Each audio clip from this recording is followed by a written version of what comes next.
Pithapuram MLA గారు అదేనులా మన పవనాల సారు ఎలక్షన్లలో గెలిచినాక మొదటిసారి చిరంజీవి సారు వాళ్ళ ఇంటికొచ్చిండు. ఇక సారు రాగానే Chiranjeevi sir, Ram Charan sir, Nagababu sir వాళ్ళ సంబురం కాదు పోండ్రి. నాకైతే కడుపు నిండిపోయింది వాళ్ళని అట్లా చూస్తుంటే.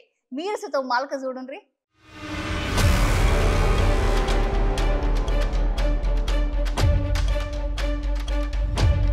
ఎక్కడ దగ్గాలో కాదు ఎక్కడ నెగ్గాలో తెలిసిన వాడు మన పవనాల్ సారు. ఇక ఆంధ్రప్రదేశ్ లో జరిగిన ఎలక్షన్ల సైకిల్ పార్టీ, గిలాస పార్టీ, కమల పార్టీ కూటమి భారీ మెజార్టీతో గెలుచుడు తోటి ఇక పవనాల్ సార్ అభిమానులు, సారు కుటుంబ సభ్యులు అందరూ మస్తుగా సంబరపడిపోతున్నారు. పవనాల్ సార్ జనసేన పార్టీ స్థాపించి ఇప్పటికి 10 ఏళ్ళు అయింది.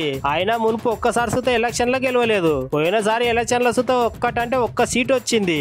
అసలు పవనాల్ సార్ నిరంతర కృషితోటి ఈసారి పంక పార్టీ మీద భారీ మెజార్టీ తోటి గెలిచింది. గెలుచుడు అంటే మళ్ళా మామూలు గెలుచుడు కాదు, దగ్గర సార్ తీసుకున్న సీట్లులా అన్ని ఒక్కటి పోకుండా గెలిచింది. పవనాల్ సార్ సుత పీఠాపురం నుండి పోటీ చేసి అక్కడ సార్ భారీ మెజార్టీ విజయం సాధించిండు. కానీ ఎంత ఎదిగినా ఒదిగి ఉండాలని మన పవనాల్ సార్ ని చూసే నేర్చుకోవాలంటున్నారు అందరూ. సార్ ఎలక్షన్లలో గెలిచినాక నిన్న మెగాస్టార్ చిరంజీవి సార్ దీవెనలు తీసుకొనికే సార్ వాళ్ళ ఇంటికి వెళ్ళిండోళ్ళ. ఇక సార్ ఓటుతోనే సురేఖ మేడం దిష్టి తీసి ఆశీర్వదిస్తుంటే ఇక సార్ వాళ్ళ అమ్మ ప్రేమ అనుబంధం చూసి అందరు కండ్లలో నీళ్లు తిరిగినాయల్లా. కుటుంబం అంటే అన్నదమ్ములు అంటే గిట్లుండాలే కదా అని అంటున్నారు ఇది చూసిన వాళ్ళు.